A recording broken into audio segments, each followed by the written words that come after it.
किस ग्रंथ में राधा कृष्ण के प्रेम का अनूठा वर्णन है? पद्मावती में। राधा कृष्ण ने प्रेम का अनूठा वर्णन पद्मावती में मिलता है। पद्मावती की रचना विद्यापति ने मैथिली भाषा में की। मैथिली में पद्मावती के श्रृंगारिक पदों की मादकता को नागिन की लहर निराला ने कहा है, जबकि मृगावती कुतुम्बन की और पद्मावत जायसी की और मधुमालती मंजन की रचना है। इसी को रिपीट करते हैं। पद्मावली की जो रचना है वो विद्यापति ने मैथिली भाषा में की है। निराला ने पदावली के श्रृंगारिक पदों की मादकता को नागिन की लहर कहा है। नागिन की लहर किसको कहा गया है? श्रृंगारिक पदों की मादकता को। श्रृंगारिक पदों की मादकता को क्या कहा गया है? नागिन की लहर। किसने कहा है? निराला ने। और ये श्रृंगारिक पदों की मादकता किस में है? पदावली में। पदावली किसने लिखी? विद्यापति ने। विद्यापति ने कौन सी भाषा में लिखी? मैथिली भाषा में। इसमें किसका वर्णन मिलता है? राधा कृष्ण के प्रेम का अनूठा वर्णन मिलता है। मृगावती कुतुम्बन की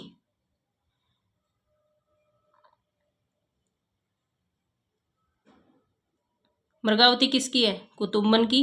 पद्मावत किसकी है? जायसी की।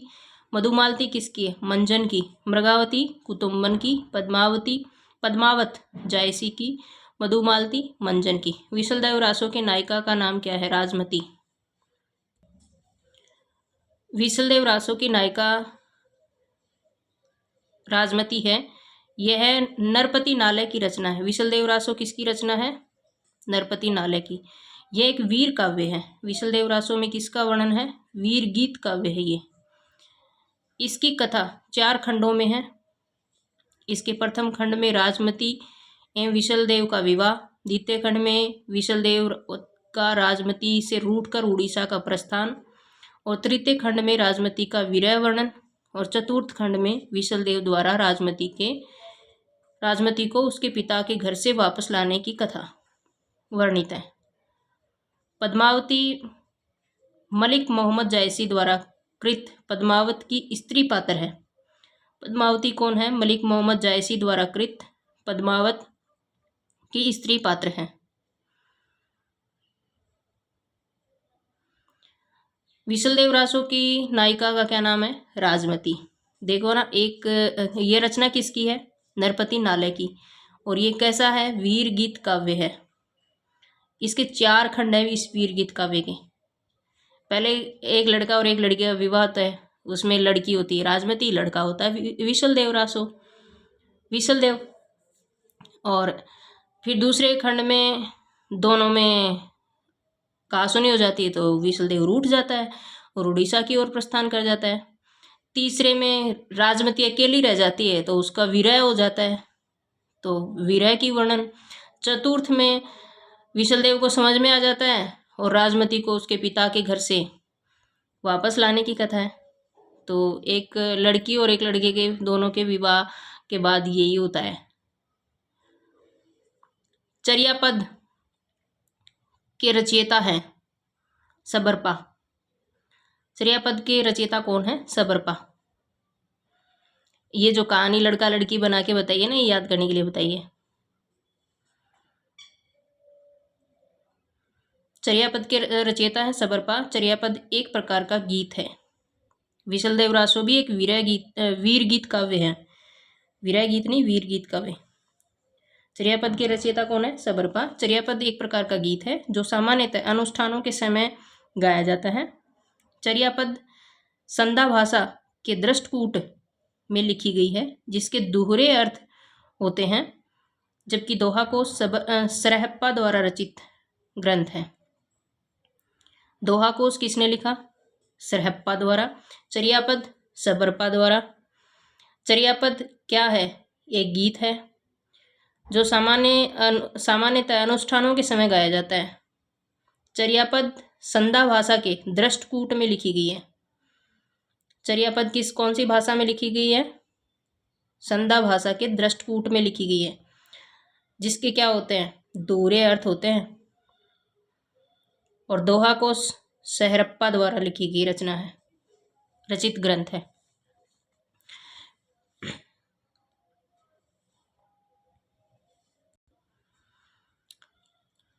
पीहू चितोड़ ने आव्यू सावन पहली तीज, जोवे बाट विरहणी खिण खिण आवे खीज।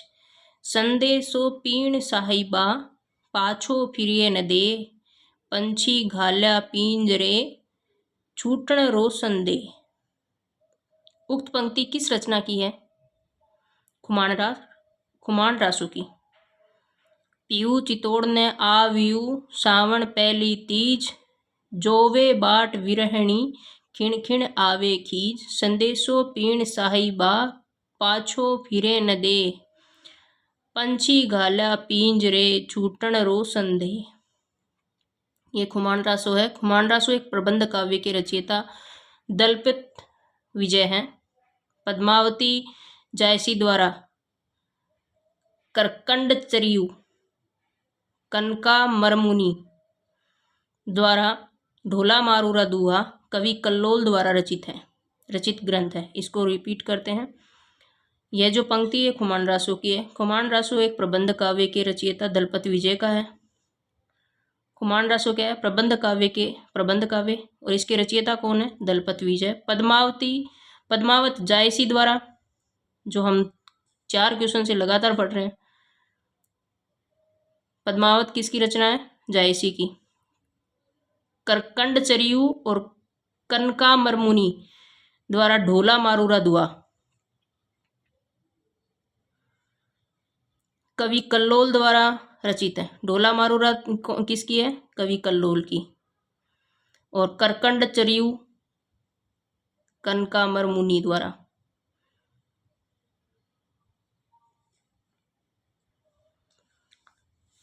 जयचंद्र प्रकाश के रचनाकार हैं भट्ट केदार। चंद्र प्रकाश के रचनाकार भट्ट केदार हैं।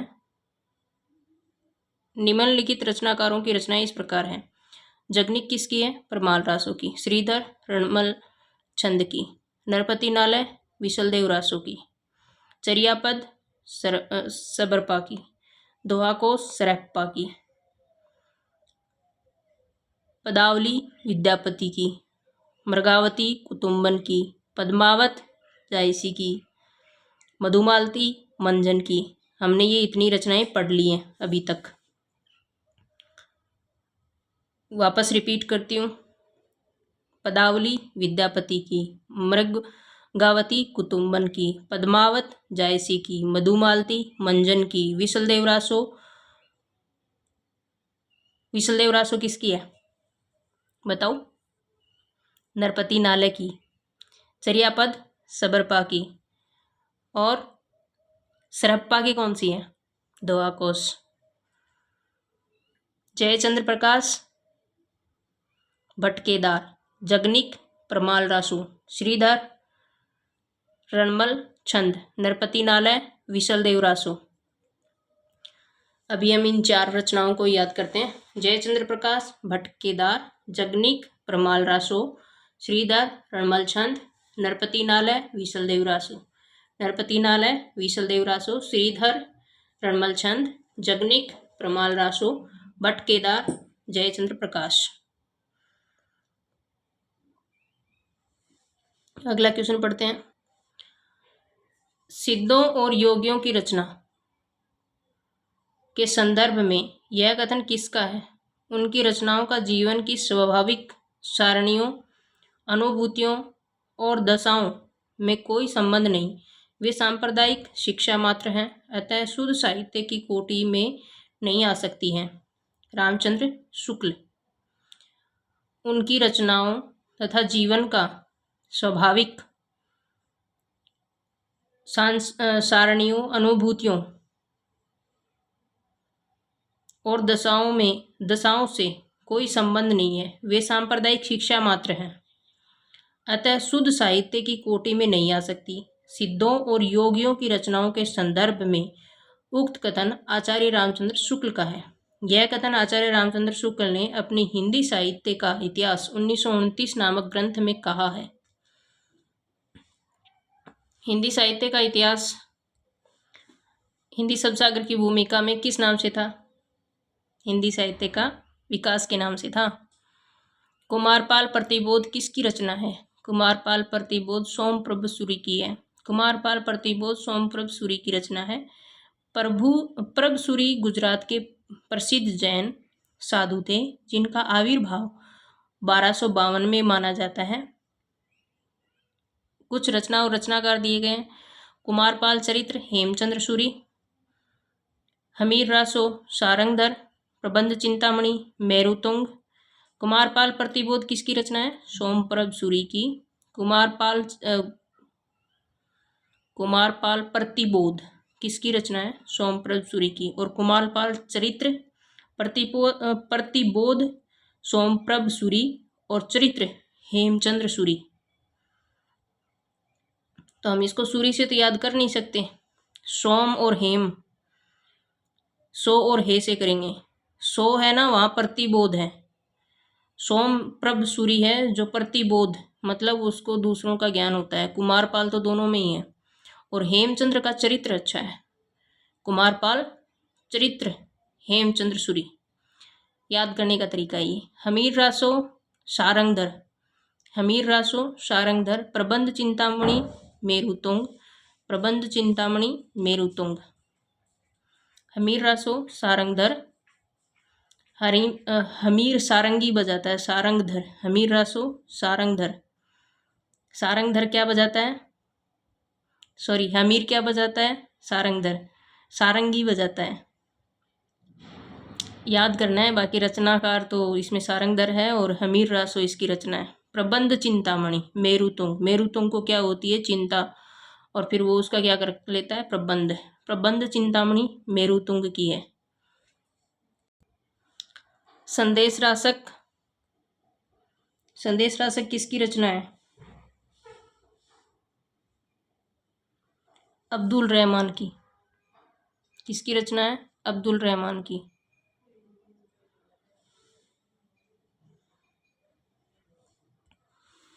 संदेश रासक के लेखक अब्दुल रहमान हैं। अब्दुल रहमान द्वारा लिखित संदेश रासक पहला धर्मेंद्र रास ग्रंथ है। अब्दुल रहमान द्वारा लिखित संदेश रासक पहला धर्मेंद्र रास ग्रंथ है। देसी भाषा में किस मुसलमान द्वारा लिखित प्रथम काव्य ग्रंथ संदेश रासक है? किसी मुसलमान द्वारा लिखित। किस मुसलमान द्वारा लिखित है? अब्दुल रहमान। कौन सा ग्रंथ है? काव्य ग्रंथ। और पहला कौन सा है? धर्मेंद्र ग्रंथ। पहला मुसलमान द्वारा लिखित पहला काव्य ग्रंथ कौन सा है? संदेश रासक। किसने लिखा? अब्दुल रहमान ने। कौन सी भाषा में? देसी भाषा में। संदेश रासक एक खंड काव्य है। संदेश रासक एक क्या है? खंड काव्य, काव्य ग्रंथ और खंड काव्य, जिसमें विक्रमपुर की एक वियोगिनी के विरह की कथा वर्णित है। संदेश रासक एक खंड काव्य है जिसमें विक्रमपुर की एक वियोगिनी के विरह की कथा है। नरपति नालय ने विशलदेव रासो ग्रंथ लिखा। विशलदेव रासो में भी तो विरह की वर्णन की कथा है। कौन से चरण में? उसके कितने चरण हैं? 4 चरण है ना। पहले में तो विशलदेव और राजमती का विवाह है। दूसरे में उनका रूठ कर उड़ीसा चला जाना विशलदेव का। तीसरे में उसकी विरह वर्णन, राजमती का विरह वर्णन। और चौथे में विशलदेव द्वारा राजमती को वापस लाना। चंद्रबरदाई ने पृथ्वीराज रासो लिखा। प्रमाल रासो आलय खंड की रचनाकार जगनिक है। प्रमाल रासो आलय खंड है, उसके रचनाकार कौन है? जगनिक। अभी तक हमने जितने भी ग्रंथ पढ़े वो वापस रिपीट करते हैं। पदावली विद्यापति की कौन सी भाषा में? मैथिली भाषा में। मृगावती कुटुम्बन की रचना है। पद्मावत जायसी की है। मधुमालती मंजन की रचना है। विशलदेव रासो नरपति नालय की है। चर्यापद सबरपा की है। दोहा कोश सरहप्पा की है। खुमान रासो किसकी है? दलपत विजय की है। जयचंद्र प्रकाश भट्ट केदार की है। जगनिक प्रमाल रासो की है। श्रीधर रणमल छंद की है। नरपति नालय विशलदेव रासो की है। कुमारपाल प्रतिबोध सोमप्रभ सूरी की है, और कुमारपाल चरित्र हेमचंद्र की है, हेमचंद्र सूरी। हमीर रासो सारंगधर की है। प्रबंध चिंतामणि मेरुतुंग की है। संदेश राशक अब्दुल रहमान की है, और नरपति नालय विशलदेव रासो। चंद्रवरदाई पृथ्वीराज रासो। परमाल रासो के रचनाकार जगनिक हैं।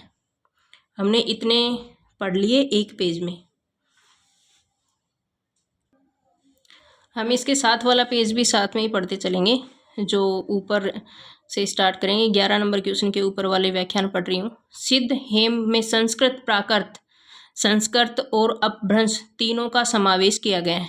हेमचंद्र को प्राकृत का पाणिनि कहा जाता है। हेमचंद्र को क्या कहा जाता है? प्राकृत का पाणिनि। सिद्ध हेम में संस्कृत, प्राकृत और अपभ्रंश तीनों का समावेश किया गया है। सिद्ध हेम में किस किस का समावेश किया गया है? संस्कृत, प्राकृत और अपभ्रंश का।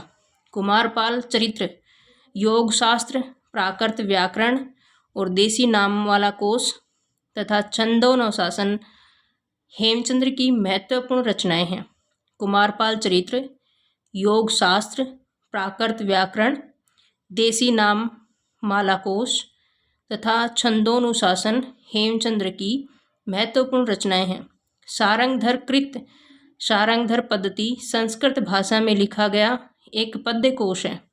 सोमप्रभ सूरी के कुमारपाल प्रतिपोध नामक एक गद्य पद्य मय संस्कृत प्राकृत काव्य लिखा है।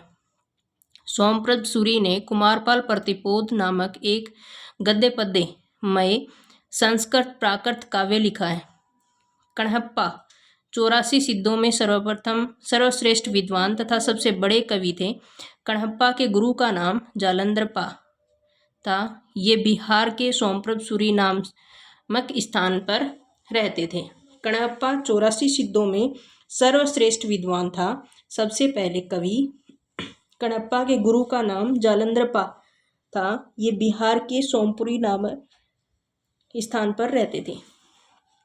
अब इसके क्वेश्चन बना के याद करते हैं। सिद्ध हेम में कौन कौन सी भाषाओं का समावेश है? संस्कृत, प्राकृत और अपभ्रंश। संस्कृत, प्राकृत, अपभ्रंश तीनों का समावेश कौन से ग्रंथ में है? सिद्ध हेम में। हेमचंद्र को प्राकृत का पाणिनि माना जाता है। प्राकृत का पाणिनि किसे माना जाता है? हेमचंद्र को। हेमचंद्र की रचनाएं कौन कौन सी हैं? कुमारपाल चरित्र, जो हमने पहले भी पढ़ी है, योग शास्त्र, प्राकृत व्याकरण, देसी नाम माला कोश और छंदोनुशासन हेमचंद्र की महत्वपूर्ण रचनाएं। सारंगधर कृत, सारंगधर पद्धति, और सारंगधर ने एक और कौन सी रचना लिखी है? हमीर रासो। सारंगधर द्वारा सारंगधर पद्धति संस्कृत भाषा में लिखा गया एक पद्य कोश है। सोमप्रभ सूरी ने कुमारपाल प्रतिपोध नामक एक गद्य पद्य मय संस्कृत प्राकृत काव्य लिखा।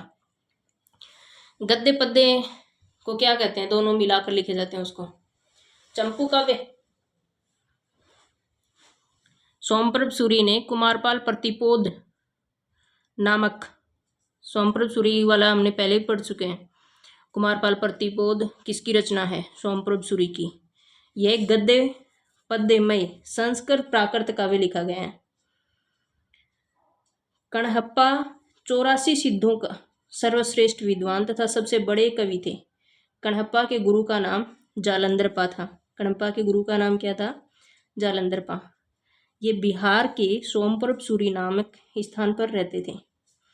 ये कहाँ पर रहते थे? बिहार के सोमपुरी नामक स्थान पर।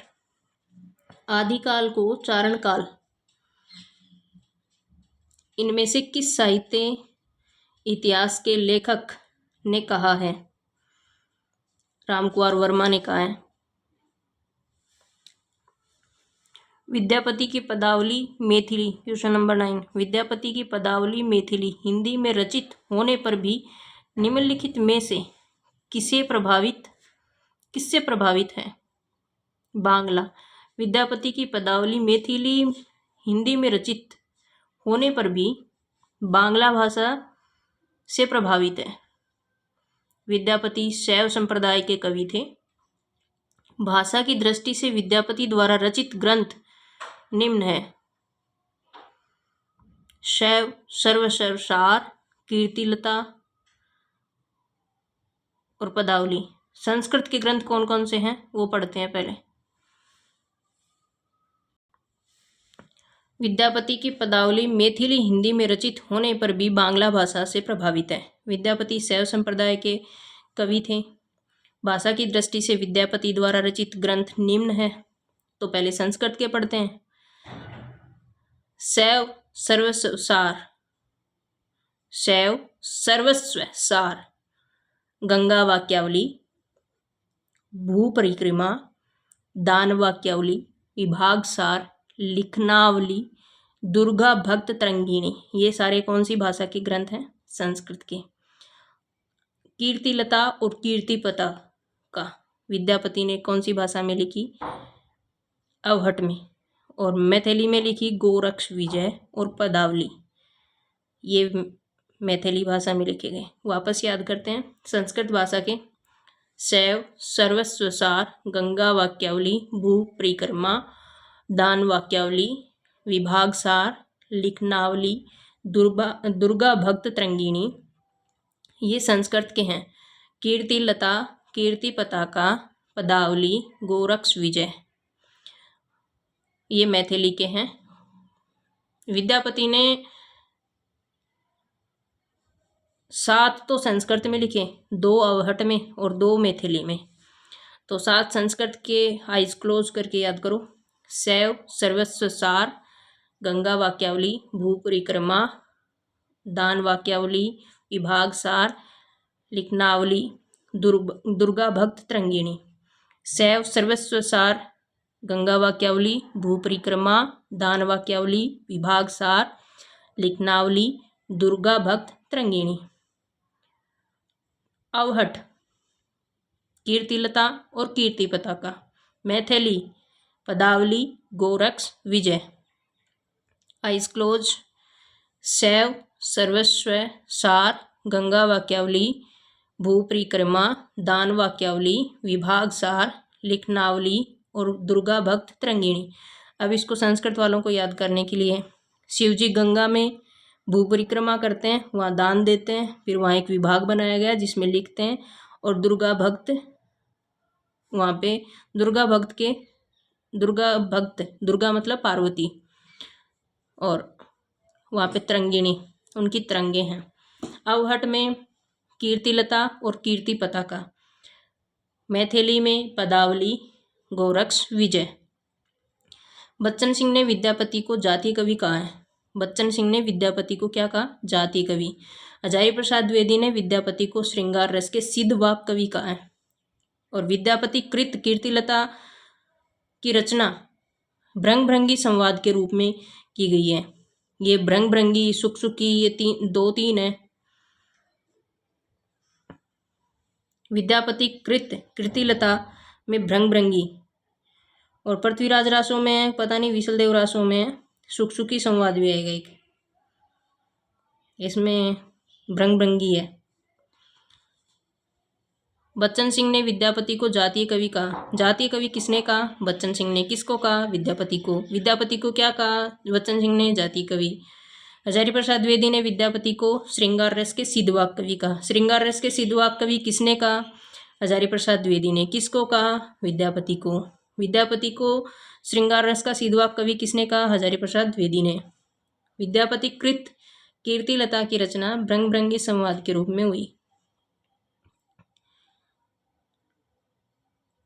अभी हम इसी के साथ वाला क्वेश्चन पढ़ेंगे, जो क्वेश्चन नंबर 11 हमने पढ़ा था। आदिकाल को चारण काल नाम इनमें से किस साहित्य इतिहास के लेखक ने कहा?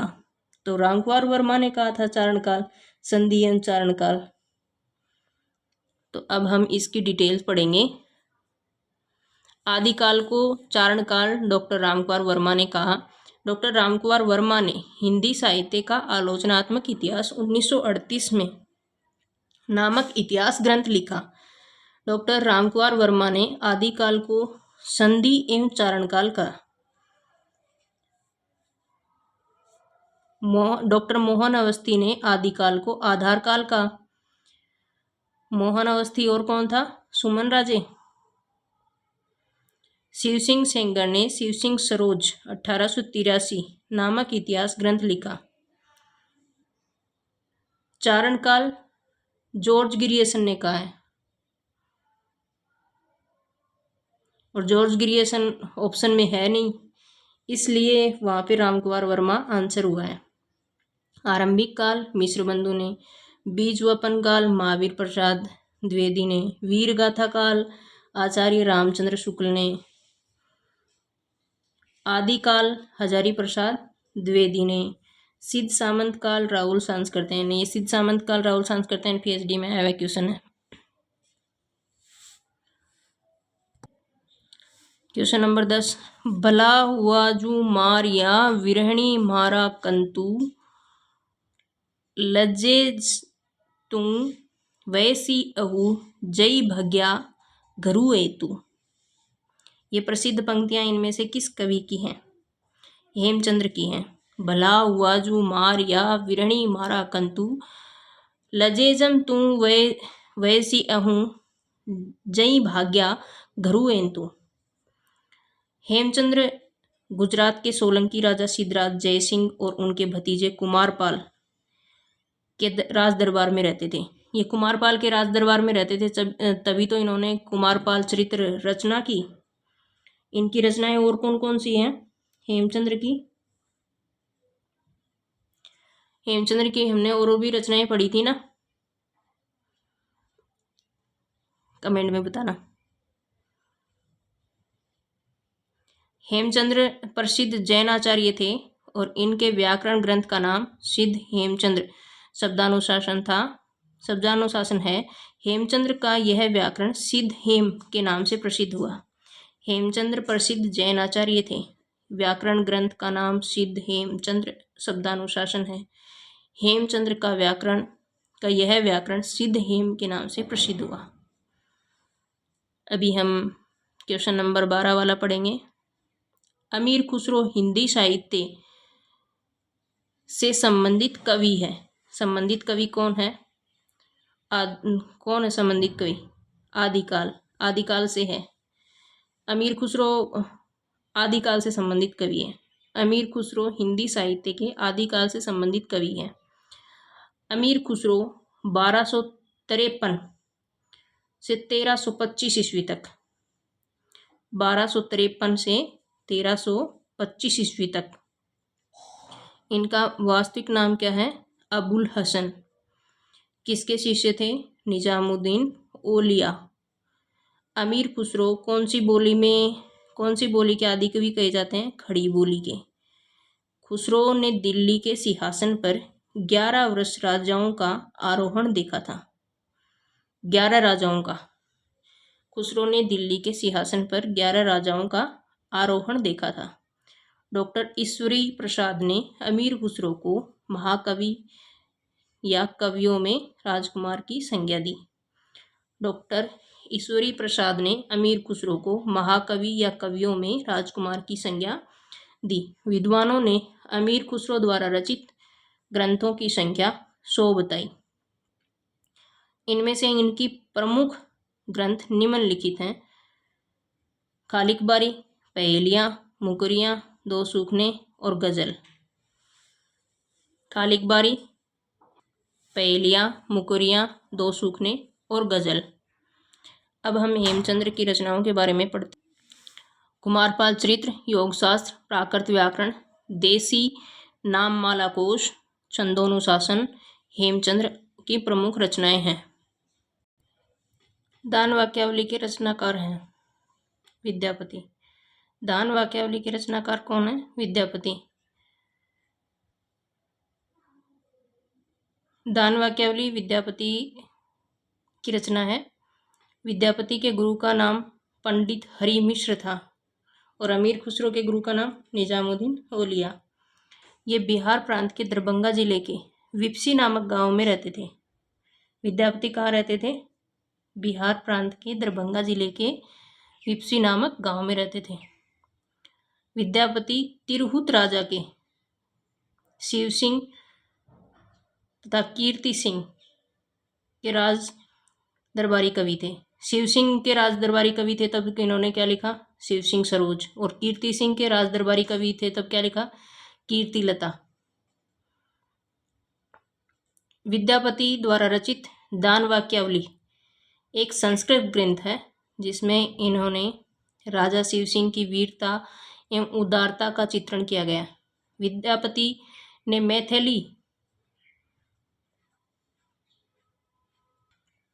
विद्यापति के अन्य ग्रंथ कौन कौन से हैं? संस्कृत ग्रंथ शैव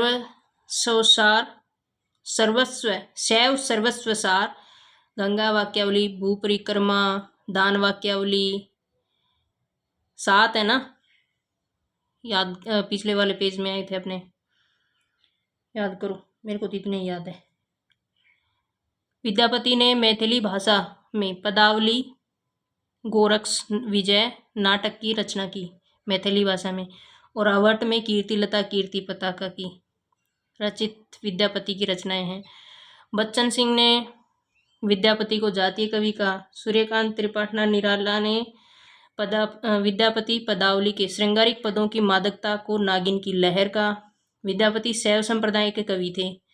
राजा लक्ष्मण सेन ने सभा कवि जयदेव ने 12 सर्गों में कोमलकांत पदावली में गीत गोविंद की रचना की।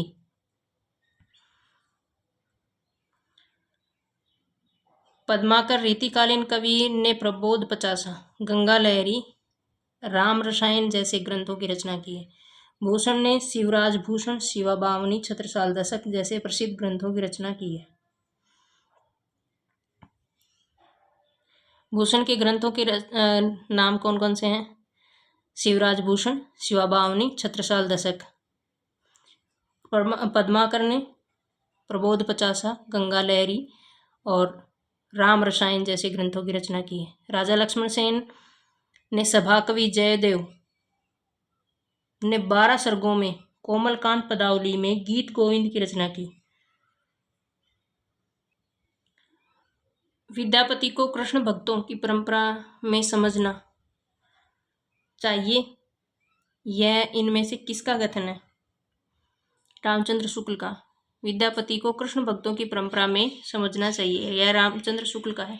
आचार्य रामचंद्र शुक्ल आध्यात्म रंग के चश्मे आजकल बहुत सस्ते हो गए हैं, उन्हें चढ़ाकर जैसे कुछ लोग अपने गीत गोविंद को आध्यात्म संकेत बताया, वैसे ही विद्यापति ने इन पदों को भी। बच्चन सिंह ने विद्यापति को जातीय कवि का 50 बार पढ़ लिया अपन ने इनको। और निराला ने पदावली के श्रृंगारिक पदों की मादकता को नागिन की लहर का। और महोपाध्याय हरप्रसाद शास्त्री ने विद्यापति को पंचदेवोपासक स्वीकार किया। महोपाध्याय हरप्रसाद शास्त्री ने विद्यापति को पंचदेवोपासक। हरप्रसाद शास्त्री ने क्या स्वीकार किया? पंचदेवोपासक। किसको? विद्यापति को।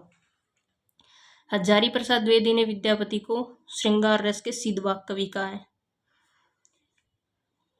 जातीय कवि किसने कहा? बच्चन ने। नागिन की लहर निराला। पंचदेवोपासक कवि हरप्रसाद शास्त्री। श्रृंगार रस के सीधवाक विद्यापति को हजारी प्रसाद द्विवेदी ने कहा।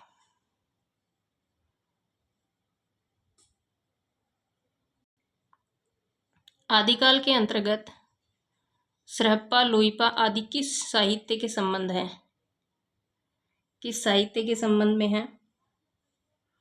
रासो साहित्य के, जैन साहित्य के, या सिद्ध साहित्य के, या लौकिक साहित्य के?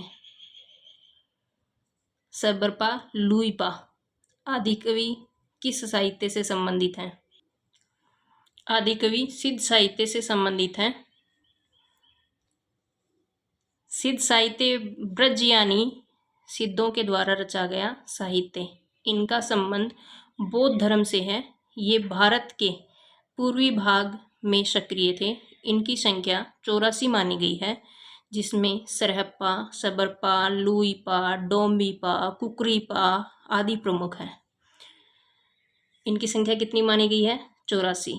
ये भारत के पूर्वी भाग में सक्रिय थे और इनका संबंध बौद्ध धर्म से है, वज्रयानी शाखा से। सिद्ध साहित्य वज्र यानी सिद्धों के द्वारा रचा गया साहित्य है। सरहप्पा प्रथम कवि माने जाते हैं। राहुल सांस्कृत्यायन ने इन्हें हिंदी का प्रथम कवि माना है। साधना अवस्था से निकली सिद्धों की वाणी चर्या गीत कहलाती है। साधना अवस्था से निकली सिद्धों की वाणी क्या कहलाती है? चर्या गीत। चर्या गीत किनकी वाणी कहलाती है? सिद्धों की। कौन सी अवस्था से निकली है? साधना अवस्था से। इसमें महासुखवाद द्वारा ईश्वरत्व की प्राप्ति पर बल दिया गया। किस पर महासुखवाद द्वारा ईश्वरत्व की प्राप्ति पर बल दिया गया है? बताओ। साधना अवस्था से निकली चर्या गीत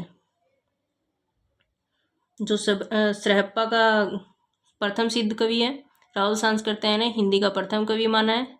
साधना अवस्था से निकली सिद्धों की वाणी चर्या गीत कहलाती है। इसमें महासुखवाद द्वारा, चर्या गीत में महासुखवाद द्वारा ईश्वरत्व की प्राप्ति पर बल दिया गया है। सिद्ध साहित्य में लुईपा सर्वश्रेष्ठ माने जाते हैं। सिद्ध साहित्य में कौन सर्वश्रेष्ठ माने जाते हैं? लुईपा। निम्नलिखित काव्य धाराओं में से कौन सी काव्य धारा भक्ति काल के अंतर्गत आती है? रासो काव्य धारा। रासो काव्य धारा भक्ति काल के अंतर्गत नहीं आता है। मैंने क्वेश्चन में नहीं पढ़ा। ये ऐसी गलतियां हम पेपर में भी करते हैं। क्वेश्चन क्या था? निम्नलिखित काव्य धाराओं में से कौन सी काव्य धारा भक्ति काल के अंतर्गत नहीं आती? रासो काव्य धारा नहीं आती।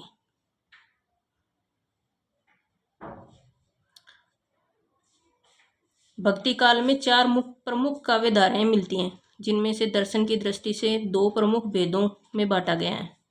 निर्गुण भक्ति शाखा, ज्ञानाश्रयी शाखा और प्रेमाश्रयी शाखा। निर्गुण भक्ति में कितनी है? ज्ञानाश्रयी शाखा और प्रेमाश्रयी शाखा। सगुण भक्ति में राम भक्ति धारा और कृष्ण भक्ति धारा। निर्गुण में कौन कौन सी हैं? ज्ञानाश्रयी और प्रेमाश्रयी। सगुण में राम भक्ति धारा और कृष्ण भक्ति धारा।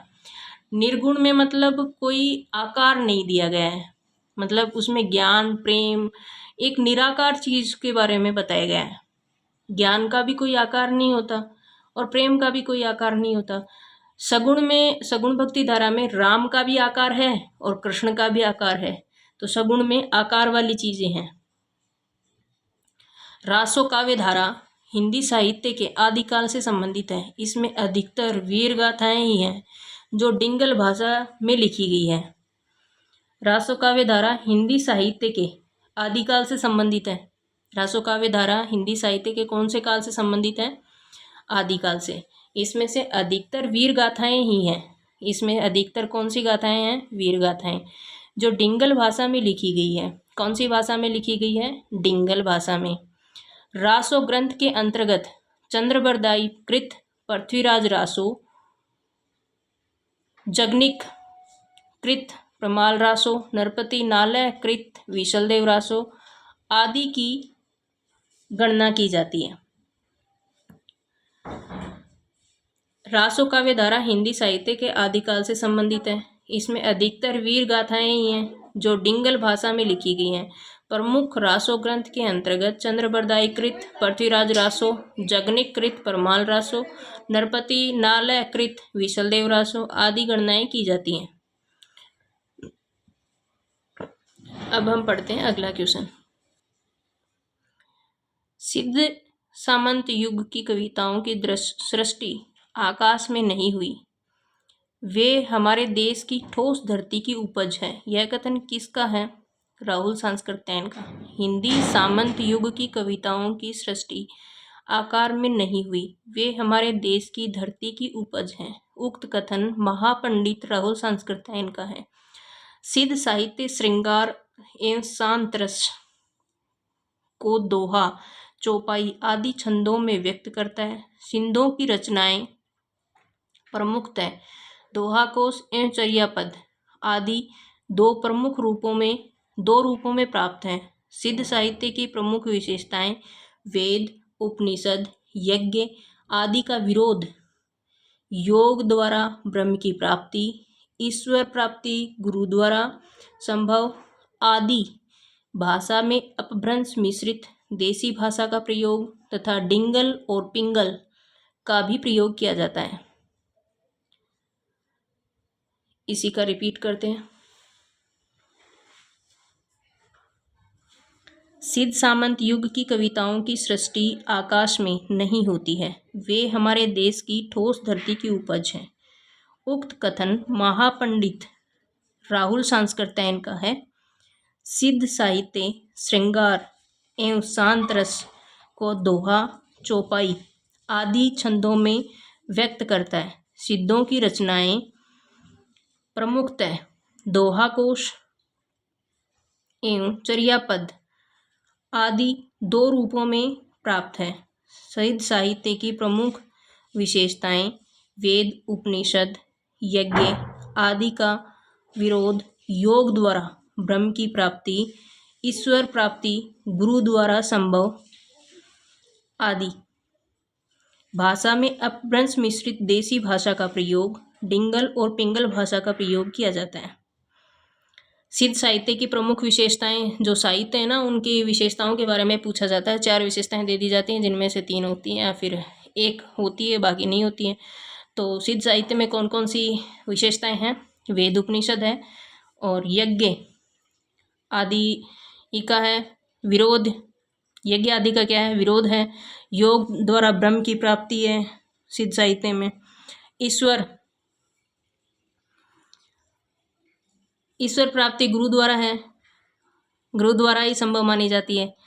और भाषा अपभ्रंश मिश्रित देसी भाषा का प्रयोग किया गया है, डिंगल और पिंगल भाषा का प्रयोग किया गया है। सिद्ध साहित्य की प्रमुख विशेषताएं हैं। हम इसको एक बार और रिपीट कर लेते हैं जिससे अच्छे से याद हो जाए। इसका ऊपर से ही पढ़ रही हूँ अब। सिद्ध सामंत युग की कविताओं की सृष्टि आकाश में नहीं हुई, वे हमारे देश की ठोस धरती की उपज है। उक्त कथन महापंडित राहुल सांस्कृतैन का है। ठोस धरती की उपज, हमारे देश की ठोस धरती की उपज। कविताओं की सृष्टि आकाश से नहीं, हमारे देश की ठोस धरती की उपज। महापंडित राहुल सांस्कृतैन। सिद्ध साहित्य श्रृंगार एवं शांत रस को दोहा, चौपाई आदि छंदों में व्यक्त करता है। सिद्ध साहित्य श्रृंगार, शांत रस को दोहा और चौपाई आदि छंदों में व्यक्त करता है। सिद्धों की रचनाएं प्रमुखतः दोहा कोश और चर्यापद 2 रूपों में मानी जाती हैं। सिद्ध साहित्य की प्रमुख विशेषताएं वेद, उपनिषद, यज्ञ आदि का विरोध, योग द्वारा ब्रह्म की प्राप्ति, ईश्वर प्राप्ति गुरु द्वारा संभव, भाषा में अपभ्रंश मिश्रित देसी भाषा का प्रयोग, डिंगल और पिंगल भाषा का भी प्रयोग किया जाता है।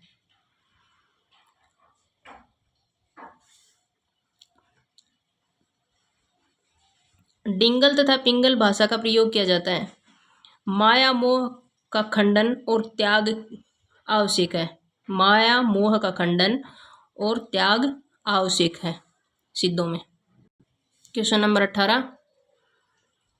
जिस साहित्य में केवल धार्मिक उपदेश हो उसे वह साहित्य निश्चित रूप से भिन्न, जिसमें धर्म भावना प्रेरक शक्ति के रूप में काम कर रही हो। धार्मिक साहित्य होने मात्र से कोई रचना साहित्य कोटि से अलग नहीं की जा सकती। यह कथन किसका है?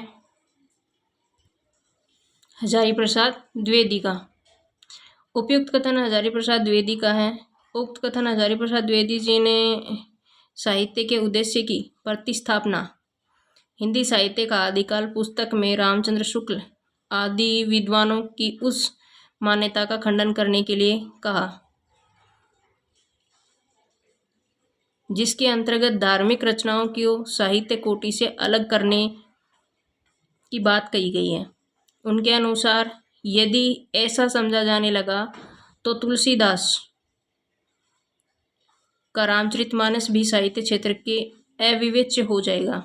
हिंदी साहित्य का इतिहास रामचंद्र शुक्ल ने स्पष्ट लिखा है कि सिद्धों और योगियों की रचनाएं साहित्य कोटि की नहीं आती है और योग धारा काव्य या साहित्य की कोई धारा नहीं मानी जा सकती। इसको वापस पढ़ते हैं। पहले 18 नंबर क्वेश्चन जो था वो मैं रिपीट करती हूँ, आप सुनो। जिस साहित्य में केवल धार्मिक उपदेश हो उसमें वह साहित्य निश्चित रूप से भिन्न है। जिसमें धर्म भावना प्रेरक शक्ति के रूप में काम कर रही हो, धार्मिक साहित्य होने मात्र से कोई रचना साहित्य कोटि से अलग नहीं की जा सकती। यह कथन किसका है? हजारी प्रसाद द्विवेदी का। अब इसको रिपीट करती हूँ जो व्याख्या दी गई है। उक्त कथन हजारी प्रसाद द्विवेदी जी ने साहित्य के उपदेश की प्रतिस्थापना हेतु हिंदी साहित्य का आदिकाल पुस्तक की में रामचंद्र शुक्ल आदि विद्वानों की उस मान्यता का खंडन करने के लिए कहा जिसके अंतर्गत धार्मिक रचनाओं को साहित्य कोटि से अलग करने की बात कही गई है। उनके अनुसार यदि ऐसा समझा जाने लगा तो तुलसीदास का रामचरितमानस भी साहित्य क्षेत्र में अविवेच्य हो जाएगा। हिंदी साहित्य का इतिहास में रामचंद्र शुक्ल ने स्पष्ट लिखा है कि सिद्धों और योगियों की रचनाएं साहित्य की कोटि में नहीं आती और योग धारा काव्य या साहित्य की कोई धारा नहीं मानी जा सकती। अब हम अगला क्वेश्चन पढ़ते हैं। इस संबंध में इसके अतिरिक्त और कुछ कहने की जगह नहीं। यह पूरा ग्रंथ वास्तव में जाली है। पृथ्वीराज रासो विषयक यह स्थापना किसकी है? पृथ्वीराज रासो किसका है?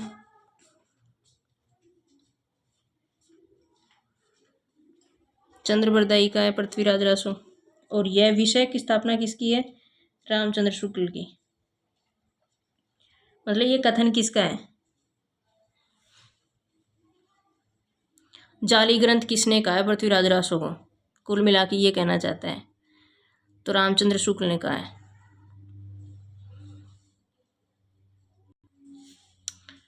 पृथ्वीराज रासो विषयक उपयुक्त स्थापना रामचंद्र शुक्ल की है। सर्वप्रथम डॉक्टर वूलर ने 1875 में कश्मीरी कवि जानक द्वारा रचित पृथ्वीराज विजय 12 सर्ग में रचित संस्कृत महाकाव्य के आधार पर पृथ्वीराज रासो को अप्रमाणित घोषित कर दिया। सबसे पहले किसने पृथ्वीराज रासो को अप्रमाणित घोषित किया?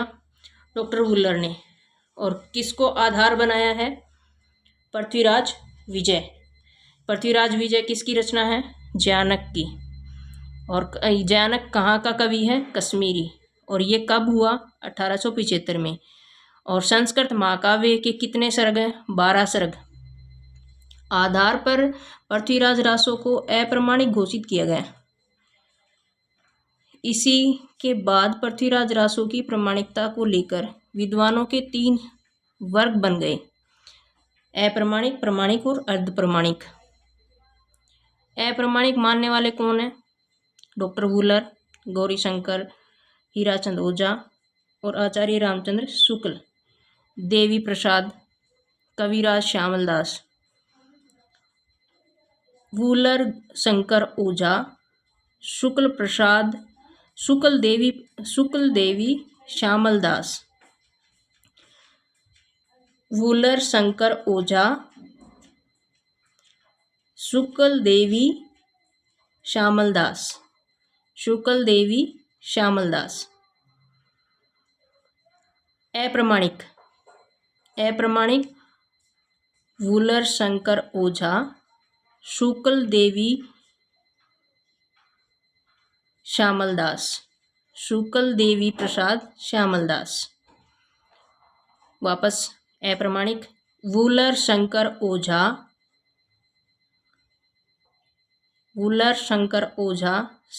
गौरीशंकर हीराचंद ओझा एक ही है पर इसको याद करने का है ये। वूलर, शंकर ओझा, शुक्ल देवी श्यामल दास, शुक्ल देवी श्यामल दास, शुक्ल देवी श्यामल दास। प्रमाणिक मानने वाले श्याम सुंदर, कर्नल टोड, मिश्र बंधु, मोहनलाल विष्णुलाल पांड्या। श्याम सुंदर, कर्नल टोड, मिश्र बंधु, मोहनलाल विष्णुलाल पांड्या, श्याम सुंदर टोड बंधु, मोहन विष्णुलाल, श्याम सुंदर टोड मिश्र, श्याम सुंदर टोड मिश्र,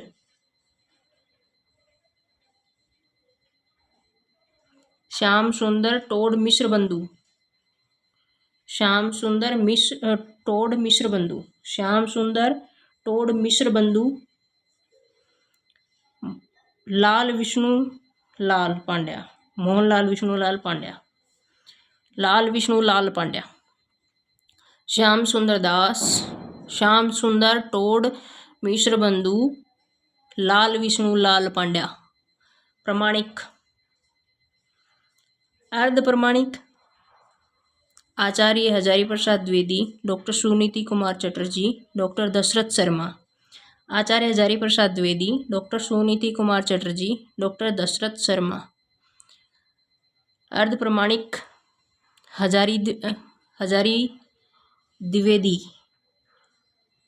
सुनीति दशरथ, हजारी सुनीति दशरथ, अर्ध हजारी सुनीति दशरथ, अर्ध हजारी सुनीति दशरथ, अर्ध हजारी सुनीति दशरथ। अप्रमाणिक में वुल्लर शंकर ओझा, शुक्ल देवी श्यामल दास। प्रमाणिक में श्याम सुंदर टोड मिश्र, लाल विष्णु लाल, श्याम सुंदर टोड मिश्र बंधु, लाल विष्णु लाल पांड्या। अर्ध प्रमाणिक में हजारी द्विवेदी सुनीति दशरथ, हजारी सुनीति दशरथ, हजारी सुनीति दशरथ। अर्ध में अर्ध हजारी सुनीति दशरथ।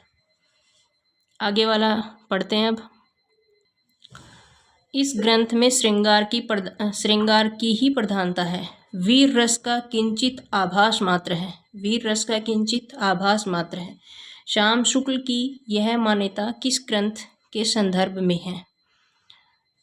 विशलदेव रासो के संदर्भ में।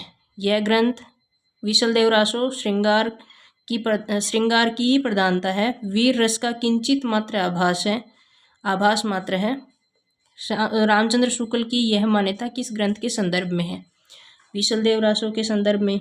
और जो अभी हमने पढ़ा पहले वो किसके संदर्भ में थी? पृथ्वीराज विषयक के संदर्भ में थी।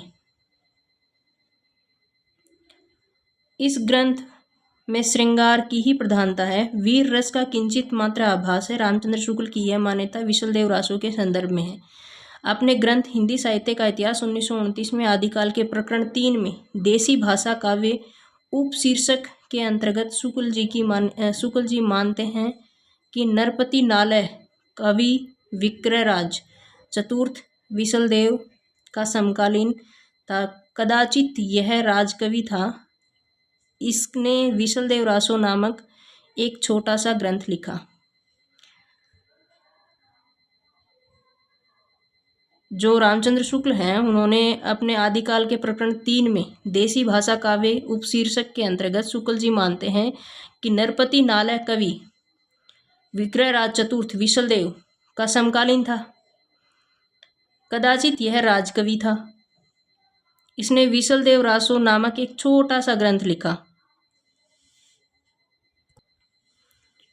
जो वीर गीत के रूप में है। विशलदेव रासो के 4 खंड हैं। नालय के इस विशलदेव रासो में जैसा कि होना चाहिए था, न तो उक्त वीर राजा की ऐतिहासिक चढ़ाइयों का वर्णन है, न उसके शौर्य पराक्रम का। इस प्रकार यह ग्रंथ श्रृंगार की प्रधानता है, वीर रस का किंचित आभास मात्र है। पृथ्वीराज रासो चंद्रबरदाई, विशलदेव रासो नरपति नालय, कुमाल रासो दलपत विजय, विजयपाल रासो नरपति नालय, पृथ्वीराज रासो चंद्रबरदाई, विशलदेव रासो नरपति नालय, कुमाल रासो दलपत विजय, विजयपाल रासो नरपति नालय। एक बार और रिपीट। पृथ्वीराज रासो चंद्रबरदाई, विशलदेव रासो नरपति नालय, कुमार रासो दलपत विजय, विजयपाल रासो नरपति नालय।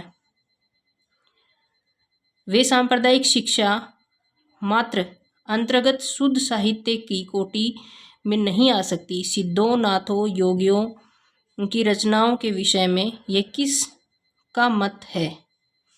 इसका मत है रामचंद्र शुक्ल का मत है। वे सांप्रदायिक शिक्षा मात्र हैं, अतः शुद्ध साहित्य की कोटि में नहीं आ सकती। सिद्धों, नाथों, योगियों की रचनाओं के विषय में यह मत रामचंद्र शुक्ल का है। आचार्य रामचंद्र शुक्ल का मानना है कि सिद्धों, नाथों और योगियों की रचनाएं तांत्रिक विधान, योग साधना, आत्म निग्रह, भीतरी चक्रों, अंतर्मुख साधना के महत्व इत्यादि की सांप्रदायिक शिक्षा मात्र है। जीवन की स्वाभाविक अनुभूतियों और दशाओं से इनका कोई संबंध नहीं है। वे शुद्ध साहित्य के अंतर्गत नहीं आती। उसी रूप से में ग्रहण करना जिस रूप में ज्योतिष, आयुर्वेद आदि के ग्रंथ हैं। राउलवेल के विषय में कौन सा तथ्य सही नहीं है? इसमें राउल नामक नायक का शौर्य वर्णन है, यह कथन सही नहीं है।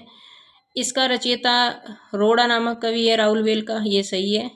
यह मूलतः एक शिलांकित रचना है, यह भी सही है। गद्य पद्य मिश्रित चंपू काव्य है, यह भी सही है। राउलवेल या राउलवेली 10वीं शताब्दी ईस्वी कवि रोड़ा की रचना मानी जाती है, जिसका सर्वप्रथम प्रकाशन डॉक्टर भयाणी ने भारतीय विद्या पत्रिका में करवाया था। डॉक्टर भयाणी ने कौन सी पत्रिका में करवाया? भारतीय विद्या पत्रिका में सर्वप्रथम प्रकाशन किसका हुआ? राउलवेल का। कौन सी शताब्दी में? 10वीं में। कौन सा कवि है इसके रचयिता? कवि रोड़ा। और किसने प्रकाशित करवाया? सर्वप्रथम प्रकाशन डॉक्टर भयाणी ने भारतीय विद्या पत्रिका में करवाया। यह शिलांकृत कृति है। जिन शिलाओं पर यह लिखी गई थी वह मध्य प्रदेश के मालवा क्षेत्र धार जिले से प्राप्त हुई और वर्तमान में मुंबई के प्रिंस ऑफ वेल्स संग्रहालय में सुरक्षित रखी गई है। यह हिंदी का प्रथम चंपू काव्य कृति है। गद्य पद्य मिश्रित रचना मानी जाती है। इसकी नायिका राउल है, जिसके नक्शिक सौंदर्य का वर्णन मिलता है। इसमें 7 नायिकाओं का नक्शिक सौंदर्य वर्णन मिलता है। इसमें 7 नायिकाओं का नक्शिक सौंदर्य वर्णन मिलता है। वापस पढ़ते हैं। यह 10वीं शताब्दी ईस्वी के कवि रोड़ा की रचना मानी जाती है, जिसका सर्वप्रथम प्रकाशन डॉक्टर भयाणी ने भारतीय विद्या पत्रिका में करवाया। यह एक शिलांकित कृति है। जिन शिलाओं पर यह लिखी गई थी वह मध्य प्रदेश के मालवा क्षेत्र धार जिले से प्राप्त हुई और वर्तमान में मुंबई के प्रिंस ऑफ वेल्स संग्रहालय में सुरक्षित रखी गई। यह हिंदी का प्रथम चंपू काव्य कृत गद्य पद्य मिश्रित रचना मानी जाती है। इसकी नायिका राउल, जिसके नक्शिक सौंदर्य का वर्णन मिलता है, जिसमें 7 नायिकाओं का नक्शिक सौंदर्य वर्णन भी मिलता है। आगे बढ़ते हैं। इतिहासकारों द्वारा मान्य हिंदी का प्रथम कवि कौन है? शिवसिंह सेंगर ने किसे माना? रामकुमार वर्मा ने किसे माना? और राहुल सांस्कृत्यायन ने किसे माना? गणपति चंद्र गुप्त ने किसको माना? स्वयंभू को माना, सवरपा को माना, शालिभद्र सूरी को, पुष्पदंत पुंडदत्त को माना? शिवसिंह सेंगर ने माना है पुष्पदंत पुष्य और पुंड को। तो गणपति चंद्र ने शालिभद्र सूरी को माना होगा। रामकुमार वर्मा ने स्वयंभू को, राहुल सांस्कृत्यायन ने राहुल सांस्कृत्यायन ने स्वयंभू को भी माना हो सकता है। कंफ्यूज हूँ मैं इनमें। आगे बढ़ते हैं। इसमें हिंदी के प्रथम कवि को स्वीकारने के संबंध में इतिहासकारों के विविध मत हैं। मिश्र बंधु, शिवसिंह सेंगर, पुष्पदत्त, मैंने बताया था मिश्र बंधु और शिवसिंह सेंगर ने पुष्पदत्त, पुष्य और पुंड को माना है। रामकुमार ने स्वयंभू को माना।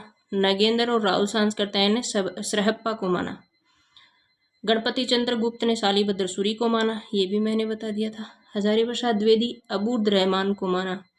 जयदेव सिंह माता प्रसाद गुप्त ने गोरखनाथ को और चंद्रदर शर्मा गुलेरी ने राजा मुंज को माना है।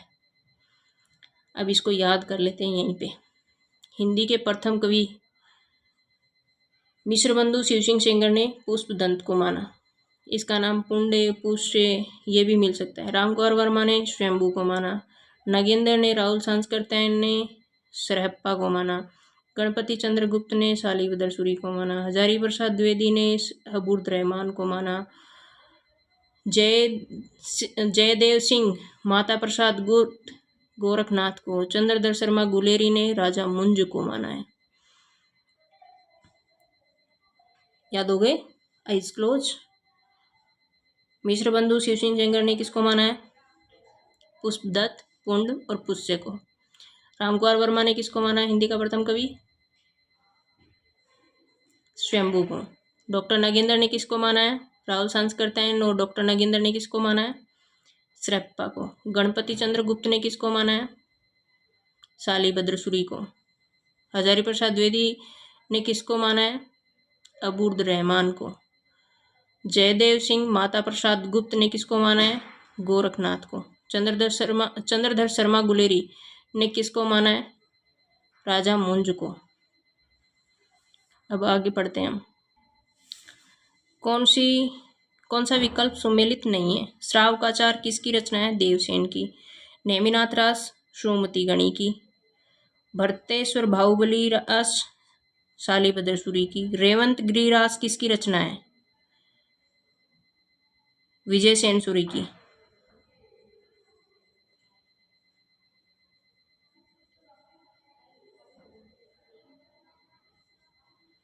रेवंत गिरिरास कब लिखी गई थी? 1231 में। इसको वापस याद करते हैं। श्रावकाचार देवसेन, नेमिनाथ रास सुमति गणी, भरतेश्वर बाहुबली रास शालिबद्र सूरी। और शालिबद्र सूरी को प्रथम कवि किसने माना? गणपति चंद्र गुप्त ने।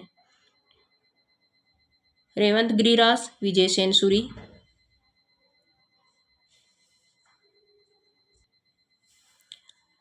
सरहप्पा से संबंधित कौन सा तथ्य सही नहीं है? वेद सिद्ध साहित्य के प्रारंभकर्ता थे। दोहा कोश उनकी प्रसिद्ध रचना है, ये सही है दोनों। उन्होंने अंत साधना की पर जोर देते हुए पंडितों को फटकार लगाई। अब हम इसका व्याख्यान पढ़ लेते हैं। दिए गए तथ्यों में उनकी भाषा सर्वत्र सीधी सरल मानी जाती है, यह सही नहीं है। सरहप्पा सिद्ध साहित्य के कवि माने जाते हैं, मानते हुए इनका समय 8वीं शताब्दी का है। इनका मूल नाम राहुल भद्र है। सरहप्पा का मूल नाम क्या है?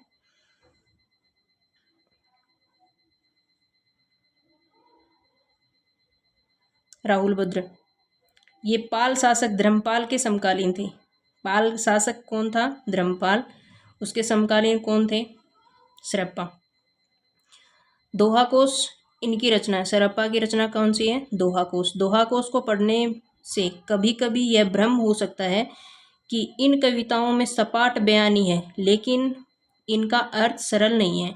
साधारण प्रतीत होने वाले दोहों के भीतर शास्त्रीय अर्थ छिपा हुआ है। आज के लिए इतना ही। प्लीज़ 1000 सब्सक्राइबर करवा दीजिए मेरा। 4000 घंटे वॉच टाइम, जिससे कि मेरा चैनल मोनेटाइज हो सके। रिक्वेस्ट है आप लोगों से। धन्यवाद इसके लिए।